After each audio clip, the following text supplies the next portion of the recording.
morning, students. Let's continue our chapter number 6, geomorphic processes. Students, in the previous lecture, we discussed about the exogenic processes and the factors which are responsible for exogenic processes. Now, we will discuss the different type of exogenic processes. As I told you, that exogenic processes are of 4 types: weathering, mass wasting, erosion and deposition. Clear? Now come to the first, weathering. सबसे पहले weathering है क्या? If we go through the definition, weathering, it is defined as mechanical disintegration. Disintegration means rocks को loose कर देना, ठीक है, उनके जो बॉन्ड्स हैं उनको लूज कर देना, उसको डिसइंटीग्रेट कर देना. And chemical decomposition. Chemical decomposition means, as you know, the rocks are made up of different minerals, and minerals are composed of different chemicals. So some chemicals decomposed by the different type of processes. We will discuss it one by one. So chemical decomposition of rocks through the action of various elements of weather and climate. So ultimately, weathering process is occurred due to the elements of weather and climate. Weather और climate के जो elements हैं उसके कारण क्या होता है, weathering process होता है. वेदरिंग प्रोसेस मींस रॉक्स का डिसइंटीग्रेट होना, चाहे वो डिसइंटीग्रेशन जो है वो फिजिकली हो या फिर केमिकली, और it can be biologically. Clear? तीनों तरीके से, किसी भी तरीके से अगर रॉक्स हमारी डिसइंटीग्रेट हो जाते हैं, उनके बॉन्ड्स लूज हो जाते हैं, that is called weathering. Clear है इतना आप लोगों को? इसके बाद जो वेदरिंग प्रोसेस है ये डिपेंड करता है डिफरेंट टाइप के कंडीशंस पर, कि वहां का क्या कंडीशंस है. वो mainly weathering process means rocks का डिसइंटीग्रेशन जो है डिफरेंट कंडीशंस पर डिपेंड करता है. सबसे पहले वहां का जियोलॉजिकल स्ट्रक्चर कैसा है. जियोलॉजिकल स्ट्रक्चर मींस वहां की रॉक्स कैसी हैं, रॉक्स टाइप कैसा है.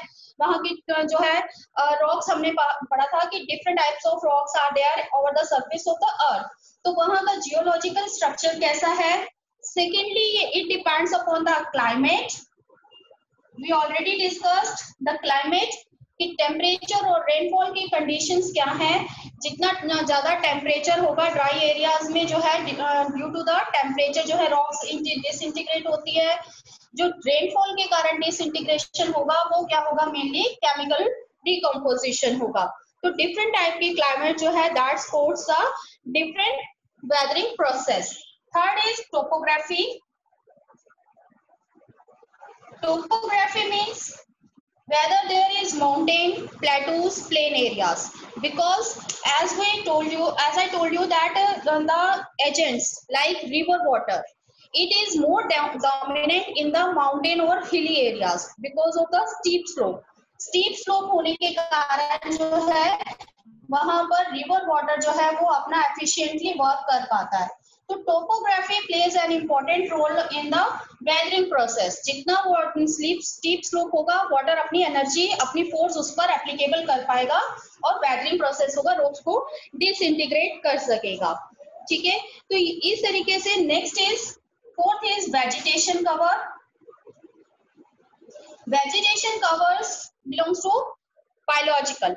तो वेजिटेशन कवर, जितना वेजिटेशन कवर ज्यादा होता है रॉक्स पर, तो रॉक्स की जो है वेजिटेशन यानी प्लांट्स की जो रूट्स है वो क्या होती है, रॉक्स के अंदर चली जाएंगी और रॉक्स को क्या कर देंगी, वो वाइडर करती जाएंगी और रॉक्स क्या हो जाएंगी, डिसइंटीग्रेट हो जाएंगी. तो कितना वेजिटेशन कवर है इस पर भी डिपेंड करता है कि हमारा वेदरिंग प्रोसेस क्या होगा. ठीक है, जैसे विंड जो हमारा डेजर्टेड एरिया, अगर वहां पर वेजिटेशन कवर लेस है तभी जो विंड है वो इजीली ब्लो कर पाती है.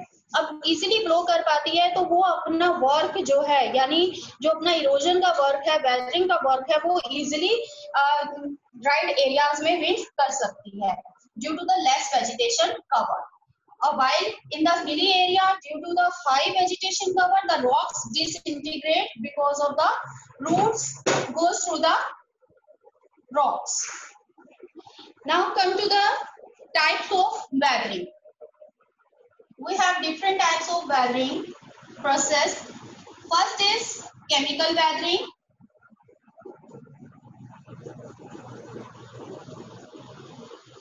Second is physical or mechanical weathering.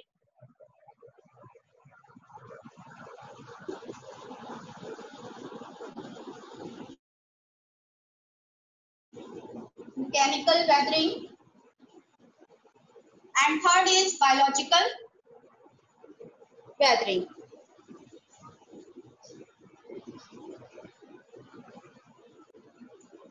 These are the three types of weathering process: chemical weathering, physical and mechanical, and the third is biological. तीन तरीके से जो है rocks क्या हो जाती हैं, that weathered due to these three factors. First आता है हमारा इसमें chemical weathering. Chemical weathering जो है वो 4 टाइप से होती है. केमिकल मीन्स क्या है कि जो रॉक्स जिससे केमिकल से बनी है, डिफरेंट टाइप के जो रॉक्स हैं वो डिफरेंट केमिकल से कंपोज हुई हैं. अब कुछ केमिकल्स जो हैं वो वाटर में सॉल्युबल होते हैं, कुछ केमिकल्स जो हैं वाटर या फिर दूसरे जो हमारे एलिमेंट्स हैं उनके साथ क्या करते हैं, रिएक्शन करते हैं, और रिएक्शन करने के कारण वो क्या हो जाते हैं, वेदर्ड हो जाते हैं. अब ये जो प्रोसेस है वो 4 टाइप से होता है. इनको हम 4 कैटेगरीज में डिवाइड कर सकते हैं. First is our oxidation. First process is called oxidation. Second is carbonation.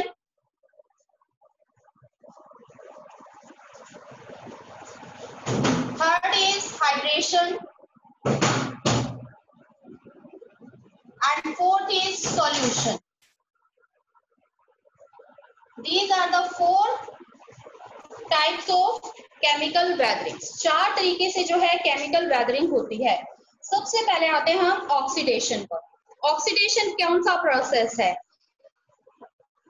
The effect of oxygen in air and water on the rocks is called oxidation. जब हमारी एयर और जो वाटर है, देखिए एयर में भी क्या है, ऑक्सीजन है, वाटर आल्सो कंटेन्स ऑक्सीजन. तो जब एयर और वाटर इनमें जो भी ऑक्सीजन है, ये ऑक्सीजन जब केमिकल रिएक्शन करता है किसके साथ, रॉक्स के साथ, तो रॉक्स क्या हो जाती हैं, दैट डिकम्पोज्ड. वो क्या हो जाती हैं, डिकम्पोज हो जाती है. अब इसका एग्जांपल देखो कि आप कैसे कह सकते हो कि ऑक्सीजन जो है वो केमिकल रिएक्शन करता है रॉक्स के साथ. Mainly the rocks which contains iron, जिन रॉक्स में आयरन कंटेंट होता है उनके वो जब किसी भी रेन वाटर के कंटेक्ट में आती है, जब वो वाटर के कंटेक्ट में आती है तो दैट्स बिगिंस टू क्रम्बल. वो क्या होना शुरू हो जाती है, उनमें जंग लगना शुरू हो जाता है. ठीक है, तो crumbling process occurs due to the oxidation. इसके कारण हमारा कौन सा प्रोसेस होता है, क्रम्बलिंग मीन्स जंग लगना. तो जो भी रॉक्स आयरन कंटेंट रखती हैं, जब वो पानी के यानी वाटर या एयर के कांटेक्ट में आती हैं तो दैट बिगेन क्रम्बल. और आपको जैसे आप घर में भी देखते हो कि अगर आपको लोहे की कोई चीज है, लोहे की चीज को अगर आपने पेंट नहीं किया, सेम एज इट इज अगर वो रखी हुई है, तो कुछ टाइम बाद जो है वो उसमें क्रम्बलिंग होना शुरू हो जाएगा, जंग लगना शुरू हो जाएगा, और धीरे धीरे वो लोहा जो है, आयरन जो है वो क्या होता जाएगा, भूरता चला जाएगा. और वो जो इतना सॉलिड जिसको हम कहते हैं कंटेंट आयरन, वो क्या हो जाता है, बिल्कुल लूज हो जाता है और वो धीरे धीरे खत्म होता चला जाता है ना. तो इस तरीके से वो क्या चीज कहलाएगी, decomposition due to the oxidation. And it comes in under the chemical weathering, कि यहाँ पर केमिकल रिएक्शन हो रहा है, ऑक्सीजन जो है यानी यहाँ पर ऑक्सीजन जो है वो रॉक्स के साथ केमिकल रिएक्शन करती है और उसे डीकम्पोज कर देती है. ठीक है, that process is called oxidation. Next आता है कार्बोनेशन. कार्बोनेशन मीन्स कि जब एयर और वाटर में जो हमारा एयर में जो हमारे कार्बन है, CO2 है, CO2 जब वो हमारी केमिकल रिएक्शन करती है, आपको एक चीज ध्यान रखनी है कि जो मैंने आपको बताया था कि रॉक्स जो हैं वो कुछ पर्टिकुलर प्रोसेसेस के लिए रेजिस्टेंस है और कुछ अनदर प्रोसेसेस के लिए नॉन रेजिस्टेंस हो सकती हैं। ये हमने लास्ट लेक्चर में किया था। तो कुछ रॉक्स पर ऑक्सीडेशन का जो है वो इम्पैक्ट पड़ता है, कुछ रॉक्स जो है वो कार्बोनेशन से जो है डिकम्पोज हो जाती हैं। अब यहाँ पर क्या होगा कि जो कार्बन डाइऑक्साइड जो है वो केमिकल रिएक्शन करेगा, जब वो किस में मिक्स होगा, वाटर में। जब ये वाटर में मिक्स हो जाती है CO2, तो वो क्या करती है, केमिकल रिएक्शन करती है। अब वाटर में मिलने के बाद ये केमिकल रिएक्शन करेगी और जिन रॉक्स पर ये पड़ेगी तो उसे क्या कर देगी, डिकम्पोज कर देगी। इसका जो केमिकल रिएक्शन का इम्पैक्ट आता है वो हमारा कैसा आता है, एसिडिक। ये कौन सा इम्पैक्ट डालती है, एसिड प्रोड्यूस करते हैं जब ये रेन वाटर में मिक्स हो जाते हैं या वाटर में मिक्स हो जाती है, तो उससे क्या हो जाता है, एसिड प्रोड्यूस। और इस एसिडिक इम्पैक्ट के कारण जो है वो क्या हो जाती है, हमारी रॉक्स डिकम्पोज हो जाती है। So the rocks decomposed by the carbonation process. अब ये जो है प्रोसेस हमें कैसे दिखाई देता है, मेनली जो लाइमस्टोन एरियाज हैं वहां पर अंडरग्राउंड वाटर जो है वो क्या करता है, लाइमस्टोन को डिसॉल्व कर लेता है due to the carbonation process. तो यहाँ पर मेनली जो कैल्शियस हमारी टोपोग्राफी है, जहां पर हमें कैल्शियम कंटेंट जो है मिलता है रॉक्स में, वहां पर कार्बोनेशन प्रोसेस होता है जिसके कारण वो रॉक्स जो है वो क्या हो जाती हैं, डिसॉल्व हो जाती हैं वाटर में। That is carbonation. क्लियर इतना। नेक्स्ट है आपका hydration. Hydration means when the hydrogen in the water dissolve the rocks. यहाँ पर किसका आएगा, hydrogen. Better take a screenshot or write down. I am rubbing the first two.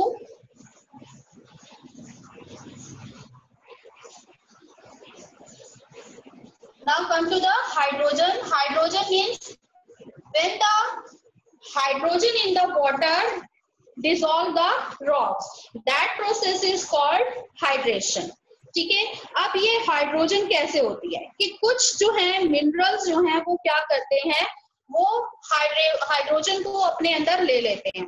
Hydrogen को जो है वो रॉक्स में जब ले लेती हैं ऐसे, तो उसमें क्या होगा कि उसका वॉल्यूम जो है वो क्या हो जाएगा, when the hydrogen rocks minerals जब इसे ले लेते हैं तो उससे क्या होगा कि इनसे इसका वॉल्यूम बढ़ जाएगा।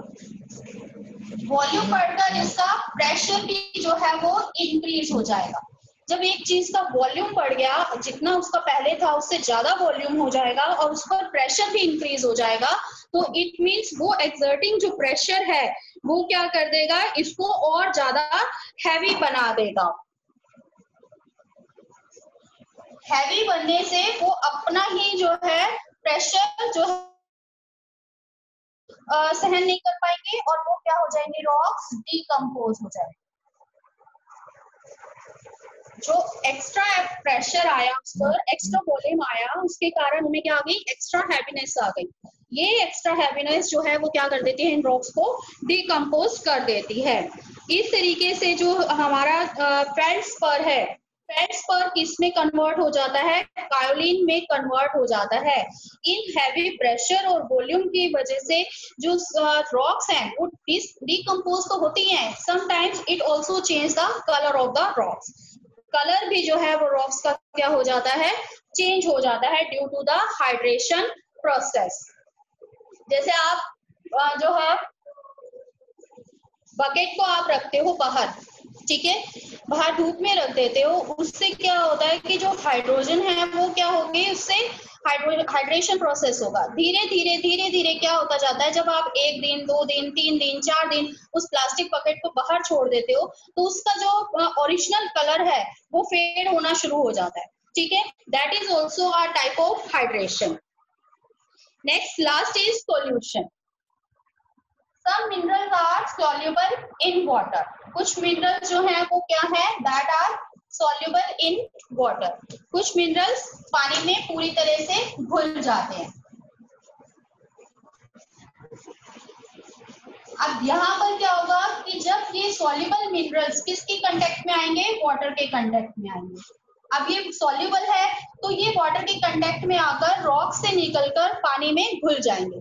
जब हम कहते हैं कि जो हमारा गंगा रिवर वाटर है that is very mineral rich water, है ना, वो मिनरल रिच क्यों है, क्योंकि वो पहाड़ों से तो आ रहा है, हमें पता है हिली एरिया से आ रहा है तो पानी तो है, वो मिनरल रिच क्यों है, क्योंकि जब वो हिली एरिया से आ रहा है तो रॉक्स को डिकम्पोज करता आ रहा है। रॉक्स में जो मिनरल सॉल्युबल मिनरल्स हैं वो क्या हो जाते हैं, उस पानी में मिक्स हो जाते हैं, रॉक से निकलकर किस में चले जाते हैं, पानी में चले जाते हैं।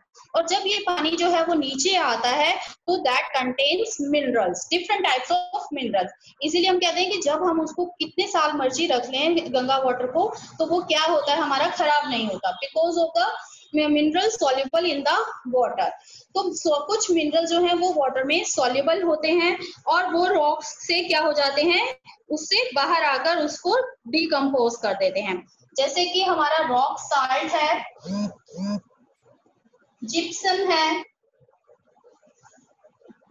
all these are minerals which can be solute in water.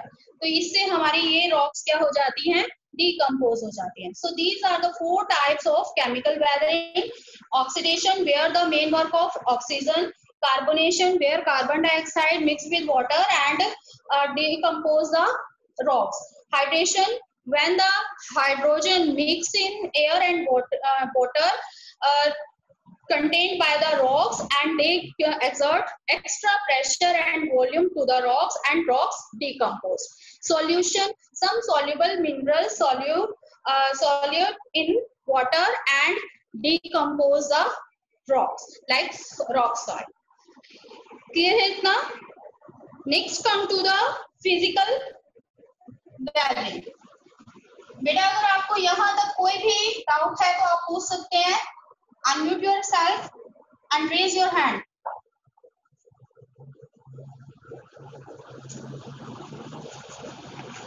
Next is our physical or mechanical weathering.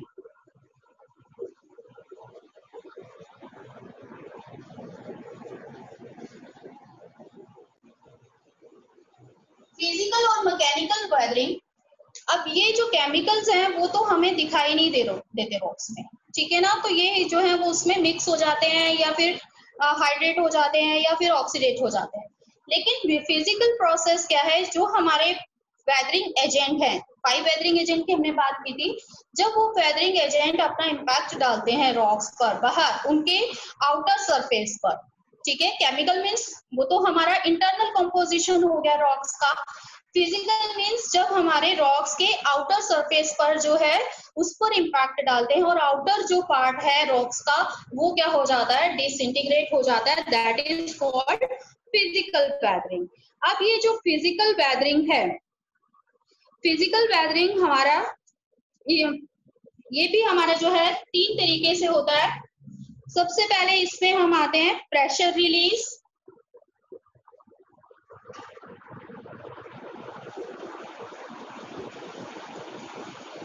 Second type है हमारा इसमें insolation and third one is frost. ये 3 प्रोसेसेस हैं जो फिजिकल वेदरिंग के लिए रिस्पॉन्सिबल है। प्रेशर रिलीज कि जो प्रेशर है, प्रेशर कैसे है कि हमने कहा कि जो हमारी सेडिमेंट्री रॉक्स होती है, सेडिमेंट्री रॉक्स में क्या होता है, लेयर ओवर लेयर, ये सारी जो है इसकी लेयर्स हैं, तो जो हमारी सबसे नीचे की लेयर है उस पर ऊपर की लेयर्स का क्या आ जाता है, प्रेशर आ जाता है, ठीक है।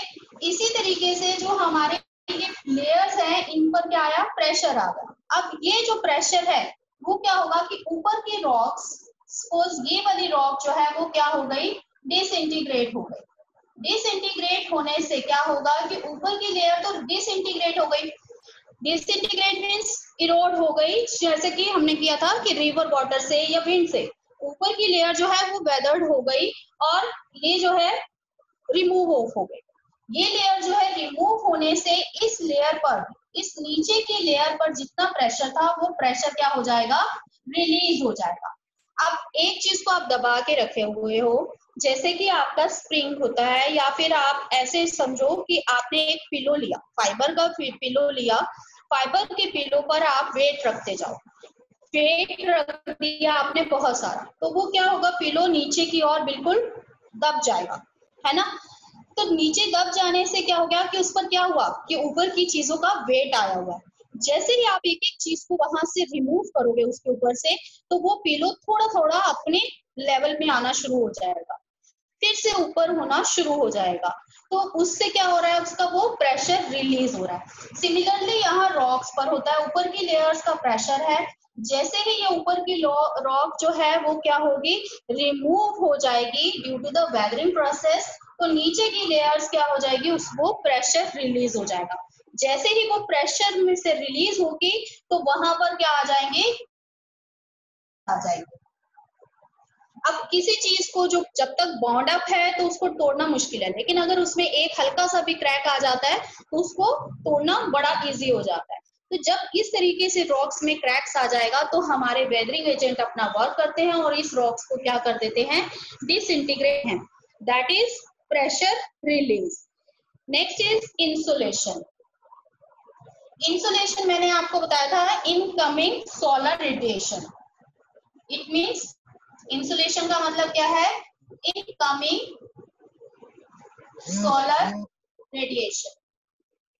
कितना अमाउंट जो है वो सन एनर्जी का अर्थ पर आ रहा है, ठीक है, तो वो हमारा क्या कहलाता है, इंसुलेशन।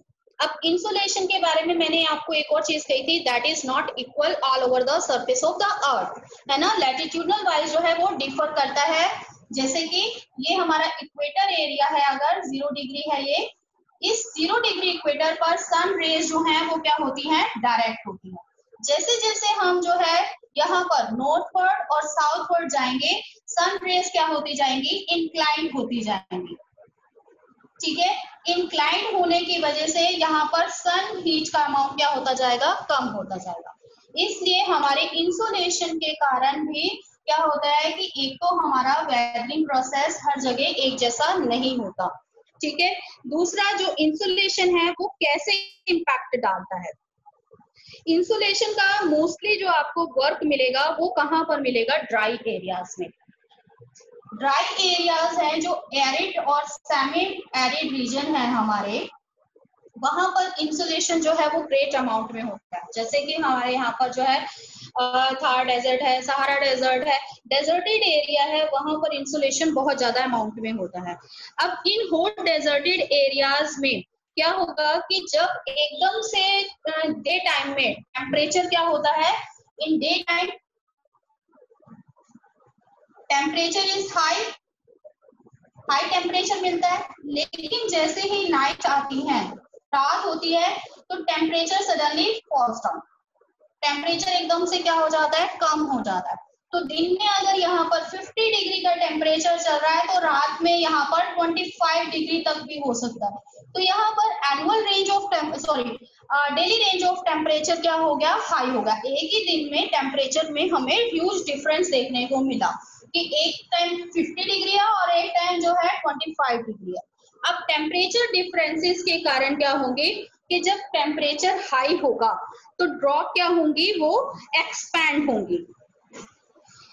जब टेम्परेचर हाई होता है तो वो क्या होती है, चीजें फैलती हैं, गर्म होते हैं। जैसे आप प्लास्टिक है, प्लास्टिक को आप बॉयल करते हो, उसको जो है हीट करते हो अगर, तो वो क्या होगा, प्लास्टिक अपनी जगह से डिफॉर्म होकर फैलना शुरू हो जाएगा, है ना। तो इसी तरीके से जब टेम्परेचर हाई होता है कहीं पर, तो वहां पर इट कॉजेस रॉक्स एक्सपेंशन। तो रॉक क्या करेंगी, एक्सपैंड करेंगी, फैल जाएंगी, अपनी जगह से फैलना शुरू हो जाएंगी।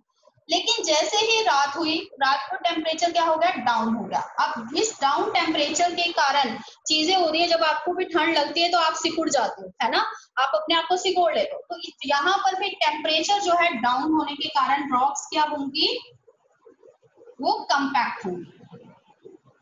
अब ये प्रोसेस देर ही चलता है, फिर डे टाइम में, पहले डे टाइम में एक्सपैंड हो रही है रॉक्स, फिर रात आई तो कंपैक्ट हो रही है, फिर नेक्स्ट डे टाइम आ गया, टेम्परेचर हाई हो गया, फिर एक्सपैंड हो रही है, नाइट में फिर कंपैक्ट हो रही है। तो ये एक्सपेंशन और कंपैक्शन का जो प्रोसेस है वो चलता रहता है, बार बार फैलना और सिकुड़ना। इसके कारण रॉक्स की क्या आ जाते हैं, ब्रेक्स आ जाते हैं, रॉक्स क्या हो जाती हैं, टूट जाती हैं, and that convert into the blocks. और ये बड़े बड़े ब्लॉक्स में रॉक्स क्या हो जाती हैं, टूट जाती हैं, और इसको हम क्या कहते हैं, ब्लॉक डिसइंटीग्रेशन भी कहते हैं, because rocks breaks into big blocks due to the expansion and compaction. ठीक है, कॉन्ट्रैक्शन और कंपैक्शन के कारण जो है वो क्या होती है, रॉक्स डिसइंटीग्रेट हो जाती हैं। इसी में एक आपकी टर्म आती है एक्सफोलिएशन। अब ये एक्सफोलिएशन का प्रोसेस क्या है,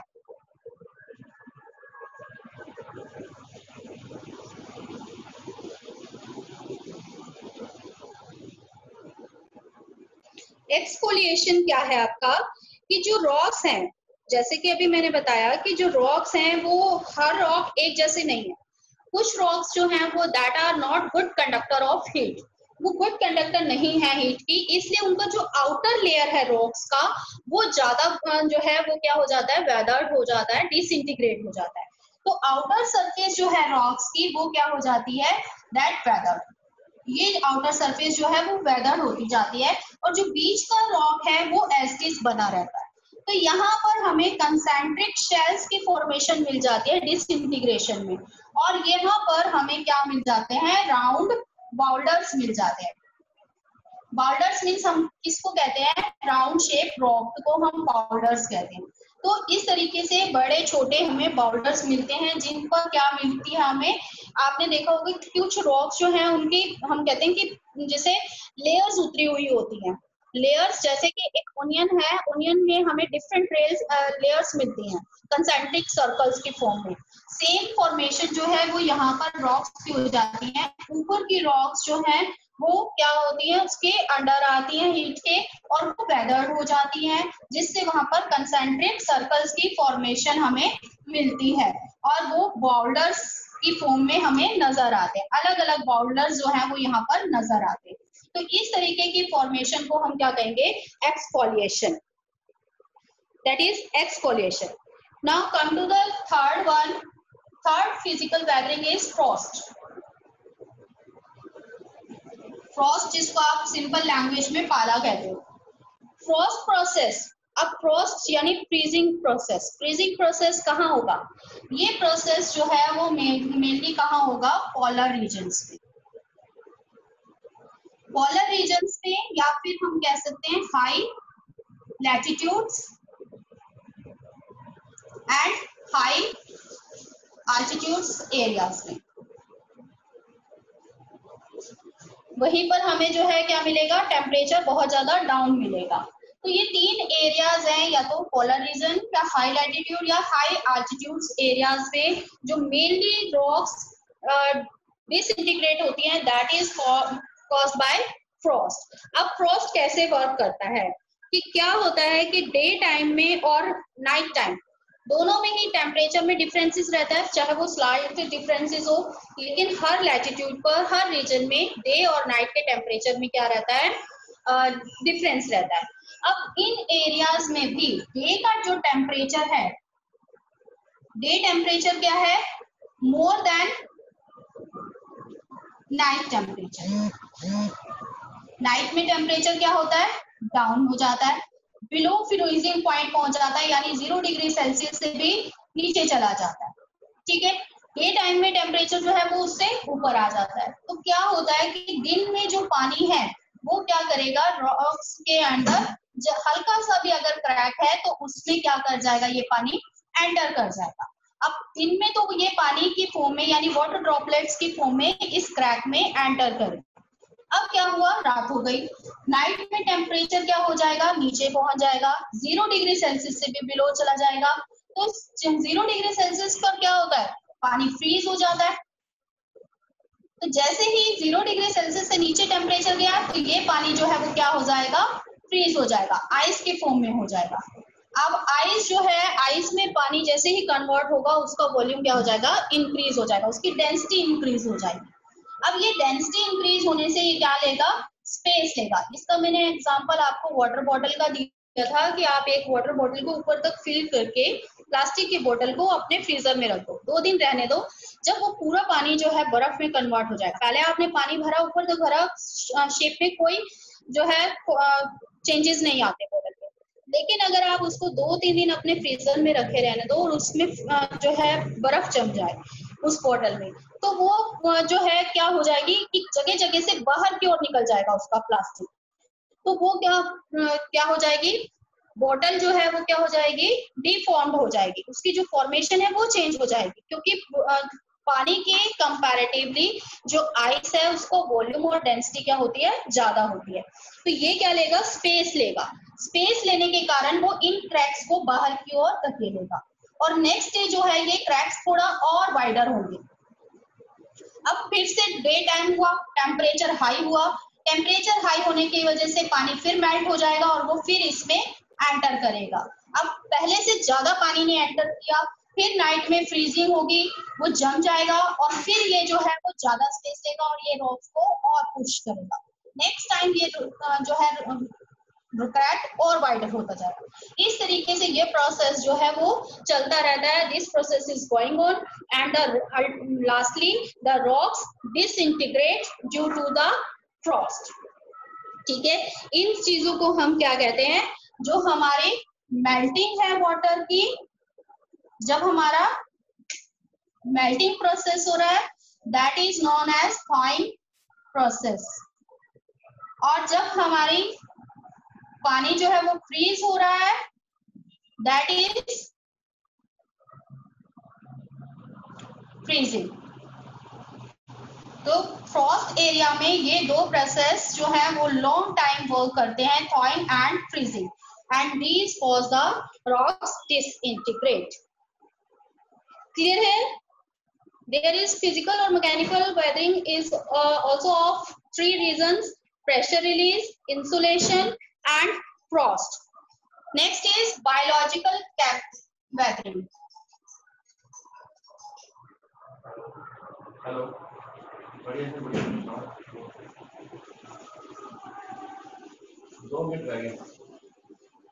चलिए स्टूडेंट्स, बायोलॉजिकल वेदरिंग हम नेक्स्ट टाइम करेंगे। आज के लेक्चर तक आपको कोई भी डाउट है you can ask now. If you have any doubt till now you can ask. Students, raise your hands and answer me.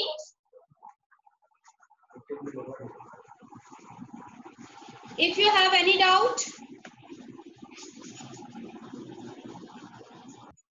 say yes or no. Unmute yourself. Yes, ma'am.